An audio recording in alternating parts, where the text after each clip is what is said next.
It's the Elsa Show with Clay Novak. Conservative views on world news. Brought to you by the Wellness Company. Prepare for the unexpected. And Refuge Medical. And now, it's time for the show. Well, hello, everyone. I have a special interview with a man with a cause, with a mission here. And it's a really special one. His name is Wayne Tomlinson.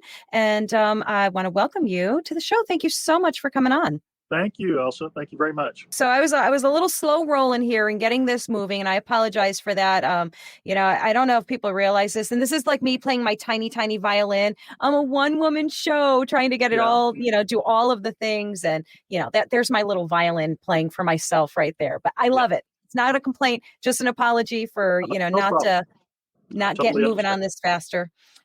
So let's start. So I want to start first talking about you and hearing a little bit about you and your background. So I know that you now you tell me if this is a page or a group or you're just part of it. Neighbors Helping Neighbors. Is that an app or? So when the pandemic started, I was monitoring an app called Nextdoor. Mm-hmm. And the Nextdoor app just links you to people in your geographic neighborhood. So all the people that you're talking to in that social media app are all people within 10 or 15 minutes of you. So I was on Nextdoor one day, and this was like in April of 2020. So everything was being shut down. People were losing their jobs everywhere. And somebody posted on there complaining about a dog pooped in their yard. That's pretty common on Nextdoor. And I went on there and I just told everybody, I said, you probably have neighbors on your block that have lost their job and don't know where their next paycheck's going to come from. And you're complaining about a dog pooped in your yard. I mean, there's a lot more difficult things to be dealing with than cleaning up after somebody's dog. So true.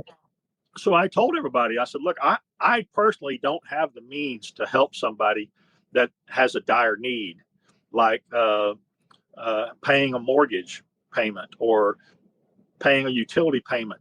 I can't come up with that kind of cash. But as a neighborhood, maybe we could help somebody. So I just opened it up. If you need some help right now because of the pandemic, let me know and maybe we can get you some help. And so within I think it was the second day, I got a text from somebody that told me that the girl that does her nails has lost her job because the salon shut down. Right. And she can't work at home or she loses her license. So this lady had a toddler child, and she was rooming with she had joined forces with another girl that worked at that salon. So it was two single women with 3 toddler children living in an apartment together.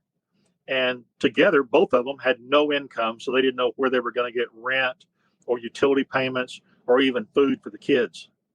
And so I went on Nextdoor and I posted on Nextdoor the story. These 2 girls needed help. They need help with food. They need help for a utility payment. And they need help with a rent payment. And also within 3 days, I had an entry haul full of groceries. We had collected like $2,100 just from neighbors. I mean, wow. Everybody that we've ever dealt with in doing that on Nextdoor has all the donations, all the help we've gotten has all been within 15 minutes of the house. We've wow. never traveled more than 10 or 15 minutes from the house to pick up donations or to pick up groceries or to pick up whatever people are donating. I was going to say, when we think back on that whole time frame, we forget about the people who were struggling in that way. Most of us, or a large portion of us, think about how we were confined to our houses and it was boring, but there were so many people financially struggling, and I mean, never mind mentally struggling with the isolation and all of those things. That's a whole other topic. But when you talk about these people who could not work, couldn't earn a living, couldn't support themselves, and it was abrupt. It was just like, you're done, and that was it. And Right. when you hear stories like that, it's just mind blowing. And then people like you come along, and you're like, well, wait a minute. We can do something about this, instead of complaining about somebody's dog pooping in the grass. Let's actually use this app for something productive and useful and good. So what kudos to you, big time. Yeah, so Now that's where it keep started. taking me through. Yeah, we went on from there. We helped in the next 20 months, just through the Nextdoor app and all of our neighbors helping people out. It was just phenomenal what we accomplished. We helped 51 families. Wow. Sometimes it was just paying a utility payment. Sometimes it was paying a rent payment or a mortgage payment. Mhm. Sometimes it was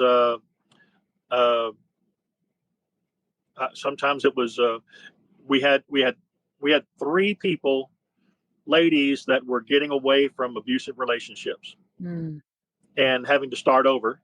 And you probably know how that is. When a lady finally makes that decision, she Right. just picks up her children and whatever clothes they have on their back, and they get away. That's very true. And the first time a lady contacted me and said, a lady that works with her just started where she works. And this lady has relocated, moved from another town, and she has a 10-year-old son, and she has a job, and she's got an apartment because she has a job, but the apartment is blank. She says they don't have any furniture, they don't have any housewares, they don't have anything. She said they sleep on the floor. And so I put that on Nextdoor on a Wednesday night, and Saturday I delivered over to them an entire house, an entire apartment full of furniture. That's incredible. Bedroom suite, a living room suite, a dining room table and chairs, housewares for the kitchen, bedding for the beds. I mean, it was incredible response from people. And most of the time it was just like, I've got this bed in my garage I'm not using, I'll give to them. Or I've got a dining room table, I'll give to them if you can come by and pick it up. And that's what we did. And it was just an amazing response from the community. And we did that 3 times for 3 different ladies. Now, is that how you hear about these cases? Basically, kind of like a little bit of word of mouth, or somebody maybe posts something on the app. And let me just ask a quick question about the Nextdoor app. Yes. That's nationwide. That's across the country. Yes. Like every community has access to that. That's like everywhere. Okay, I thought so. Yeah. So I told you I travel a lot. So I spend 6 months of the year in Florida, and I travel the other 6 months. Well, when I left Texas and went to Florida, I started doing the same thing in Florida. The Nextdoor app is right there. Just pull it up, tell it where your neighborhood is, expand it as much as you want. And I started the same deal in Florida. So that's how I got involved with the current effort that I'm involved in. I was looking on Nextdoor, and a lady posted on Nextdoor that they suffered a house fire, and they lost everything they own. She said, we're living with a relative, but that's going to get old real quick. We just need some help.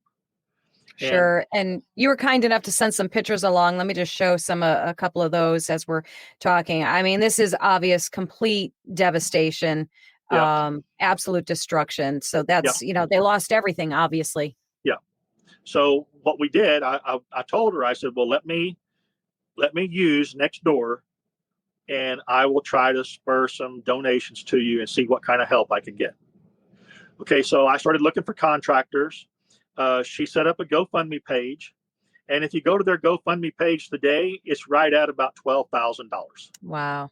So that's in donations, pretty much just from the neighborhood. I have reached out to friends and colleagues that I had in the construction industry and gotten some other donations from those. But most of the donations that you see that get it to that $12,000 is all neighbors in that vicinity there in Tampa. So I also helped them, since I have a construction background. I helped them with trying to find contractors to help. And I contacted ServPro first, and ServPro gave us a quote to clean up the house, to remove all the damage and clean things up was going to be $70,000. Yeah. Oh. So I asked ServPro, I said, look, these people are in dire straits. I know you get most of your money from insurance claims, and these Right. people they didn't have insurance. Right. Because they just don't have the means to pay for the insurance. So they're on a very limited income, and they just couldn't afford it. So I said, would you do something for us and maybe do this on a pro bono deal? And they said, no, we can't do that. I thought, being a multi-million-dollar company, I'm just asking for Right. Never hurts to ask. one deal, but they wouldn't do it. So me and the homeowner and one other guy got busy, and we started cleaning it up ourselves. Now, I think I sent you some pictures of what it looks like today. Yes. So you can see we made a lot of progress. We have spent money on trips to the city dump, on cleaning supplies, on framing supplies to repair some damage to walls and roof structure.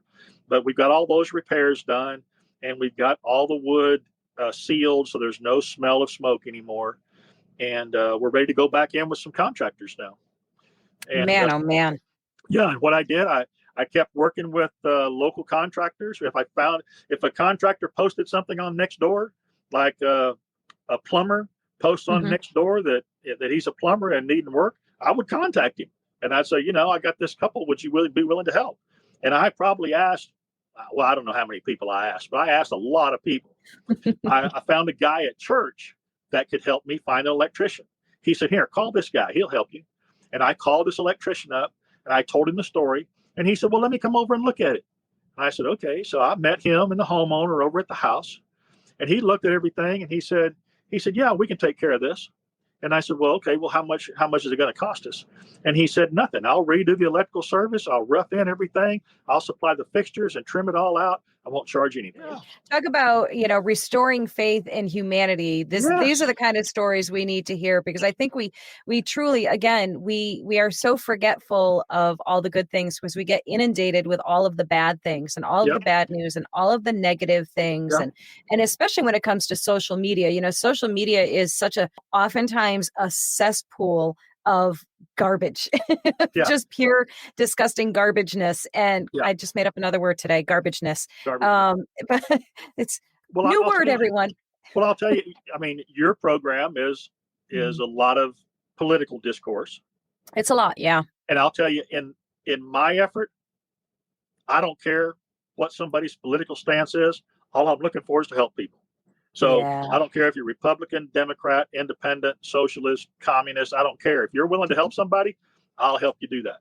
I love that. Yeah. And that's what it really should be getting to. That's where we should always be, in that mindset that, I don't care any of those things. And you can add to that race, color, ethnicity, that's exactly religion, right. Like all of that's the things. Exactly if a human being, if you are a human being and you see a human being in need of help, the common sense thing to do, the compassionate thing to do, is to do what you can and help. And I love what you said early on. You said that you didn't, like most of us, this is, you're speaking for most of the population, don't have the means to be shelling out money to help people. Just you did the one thing, and you made me think of my grandfather, because my grandfather always said the worst thing when you ask somebody something of someone, the worst thing they can say is no. And I love that you're courageous and bold enough to just simply ask. And and someone like me, I can't ask for help if my life literally depended on it. I don't even know if I can formulate the word help. It's just that stubborn stupidity, really. So to ask someone for help, and and I know you're not asking for yourself, you're asking for other people, which probably makes it a lot easier, right? Like, I wouldn't be able to ask for me. I definitely would be able to ask for other people, I think. And that's what you're doing. Yeah, I'll tell you also with that I've been accused of running a scam more than once. And I had one guy go on Nextdoor and tell everybody, don't give your money to this guy. He's just running a scam. And so I have to admit, I Googled the guy and found out, like I said, everybody lives within 10 minutes of the house. Right. So I Googled him and found out he lived a mile away from us. He was a general contractor. So instead of complaining about it, he could have offered to help some of these people, right? Right. So he was a general contractor. I found out where he lived. And so I contacted him with a private message. And I said, look, just between me and you, I don't appreciate you going on there and telling everybody I'm running a scam, because I'm not. And I Right. said, if you want proof of it, I can come over to your house, or you come over to my house anytime, unannounced. You just come over here and we'll go to one of these people's houses. I won't even have a chance to call them. We'll just go over to their house and you can ask them if we delivered the money that we promised them, and just see if I'm running a scam. And he said, I just might do that. I said, well, I'll tell you what, the first stop we're going to make is in your block. We helped somebody on your block Wow. make a utility payment. So that'll be our first stop. I said, they asked for a $749 utility payment or something like that. And I collected $1,410 for them. And I took them all $1,410. And we can just go over there and knock on their door. And I'm sure they'll be glad to tell you about it. So I've been accused of running a scam several times. Sure. Because, I mean, and I'll tell you about the donations you mentioned about, you and I don't have the means personally to help a lot of these people. The biggest donation I've received is probably about between $1,000 and $1,500. But I get a lot of donations we get a lot of donations of $20. If you go onto that person's GoFundMe page that we're trying to help right now, there's a lot of donations on there for $20 and $25 and $50. Right. And, yeah, they always say no amount is too small. Every little bit helps, That's do what exactly you right. can do. There's no shame. Right. I tell everybody the biggest donation I ever got was when a guy asked me if he could help. And I said, yes. He said, well, where do you live? I told him. He drove over to my house and he drove up in an old beat up brown pickup truck. Okay. He got out of his truck. I met him in the driveway and he says, I wanted to make a donation to the people you're raising money for right now. And I said, okay. He reached in his wallet. He took everything out of his wallet. It totaled $28. And I tell everybody that's the most I've ever gotten, because it was everything the man had. Yes.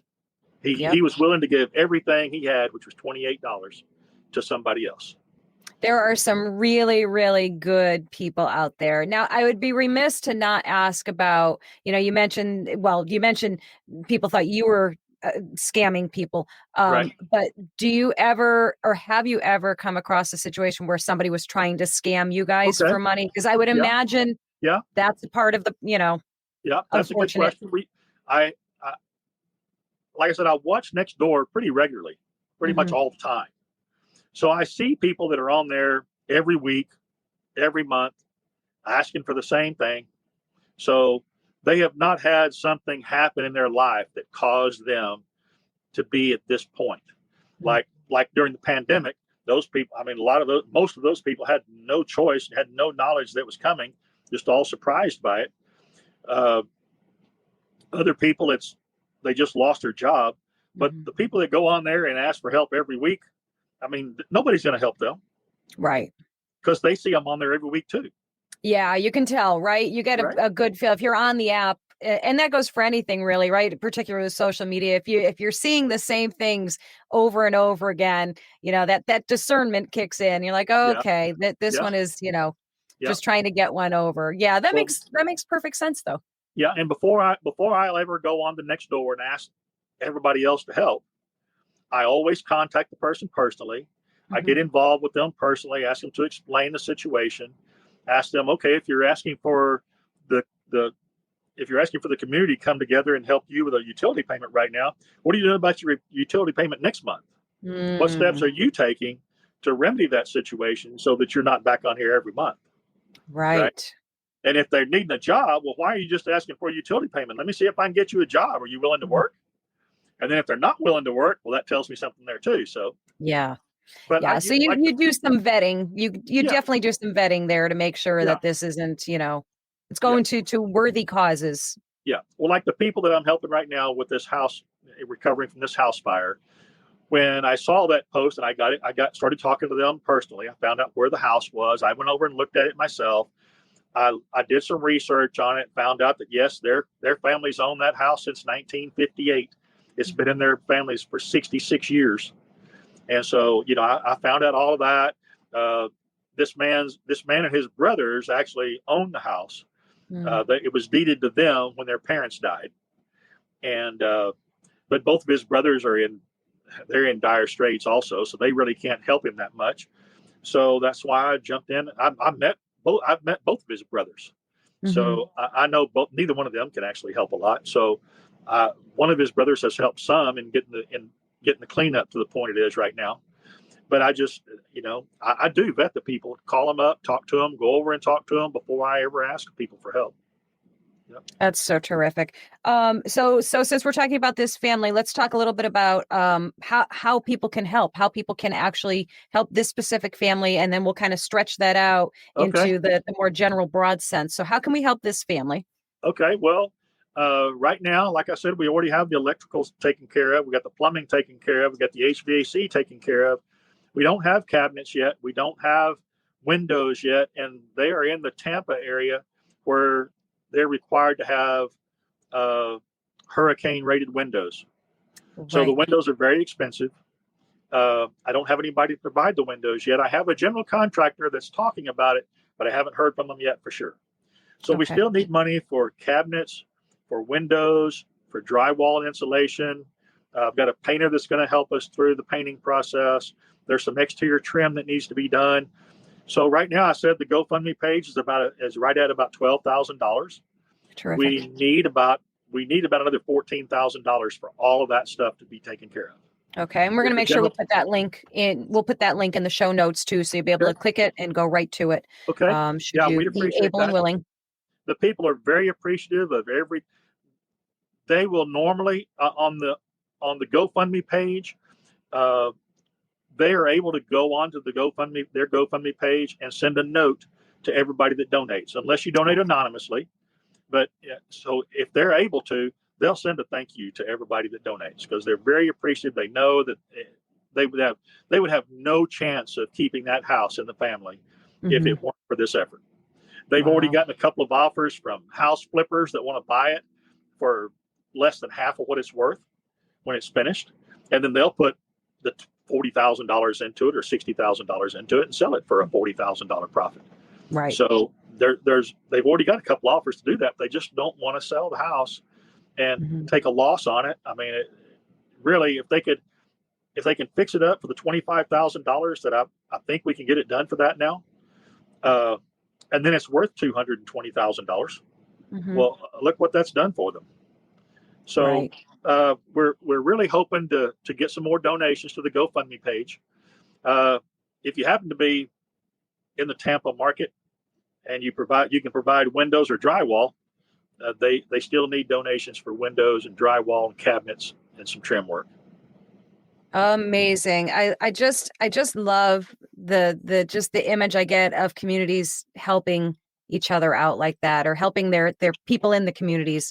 And this is obviously a case of that. And, just my heart goes out to them too, because I'm thinking about it. And I've been, I'm so grateful. I've never experienced a house fire like that kind of loss. And, if you pause for a minute and think about that, it's, you have a lifetime of memories stored in your home, and all of those things are gone. You can't get those things back. But for this family, at least they get to stay in their home, the home that they've had, and that they love, obviously. So that is great. One thing about it, when we were doing the cleanup, going through throwing away most of their stuff, the lady told me that she had taken off her rings, including her wedding band, and put it in a cup by their chair in the room where the fire started. So that room was just totally ashes. So one day I went over to the house and I just decided, well, somebody's got to do this. So I got down on my hands and knees and all the ash and mess and muck and went through there one handful at a time until I found one of her rings. Oh, that's amazing. Yeah. And then her husband went through and he found the other one. Oh, wow. But she just had to be willing to get down there in it and find it. Right. Well, I wanted to tell you one other thing. The one thing that motivates me to do this is that back during the recession of 2008, I lost my job. And I was in construction, lost my job. I was out of work for 13 months. I did find one job in the middle of that, but it was 13 months spread out over a 2-year period. That's rough. And through that time, I was about to lose my house. And I contacted people in churches that I knew, all the I mean, a lot of people will say, well, go to the 501c3s. They can all help. Go to Habitat for Humanity. Go to, United Way. All of these people have such a long vetting process and application process. These people that need help that I'm talking about, that I've been helping, lots of times they can't wait for that. Right. They can't wait for help for a utility payment. Their utilities are going to be shut off Friday. Yeah, it's an immediate need. Yeah. And what better way to go direct like this? It's just such a brilliant idea. Well, sometimes on the utility payments, I would have somebody just call up and say, I'll pay the utility payment. You just tell me their address. I'll call up the utility company and pay it. Wow. But the thing that motivated me was I was in this situation where I was about to lose my house. And I contacted one friend who has a lot of email contacts. I mean, hundreds, right? He sent out an email to all these people that don't know me and I don't know them. And we started getting checks in from all over the country, from people that we don't know. Never That's have so known, heartwarming. never will meet them, but they helped us through that very difficult time. So that's what's happening right now on Nextdoor is if people that are watching this are going to go on the Nextdoor, they're going to help this family that will never know them. Right. They'll never meet them, but they can just be assured that they're going to be helping this family through some really difficult time. And I think this is such a great incentive for people in general to, use apps like this and their community pages to start to, I hope this is like a ripple effect. I hope you have a lot of copycats. Yeah.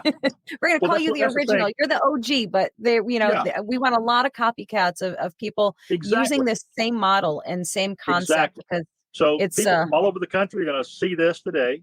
And I hope they will go onto the app store and find the Nextdoor app, upload it onto their phone or their tablet, and they can do the same thing. Exactly the same thing. It's just so easy.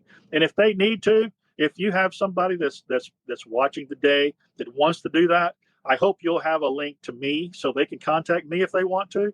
And I'll read my mind. That was the very next thing I was going to ask you for, how we can connect people with you so that they can just get involved and be involved and maybe pick your brain too, so they can do the same. So what's the best way for them to reach you? And we'll put that in the show notes.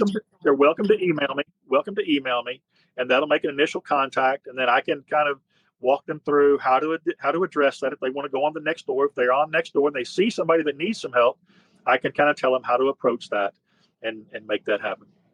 That is perfect. Wayne Tomlinson, thank you so much for coming on and sharing this story. It's so eye-opening and heartwarming, and I'm so glad that we finally got to connect and do this. And I hope everyone watching helps out any way that you can. If somebody tries to do this in their neighborhood, they are going to be surprised as to how many people are willing to help if they just have an avenue to do that.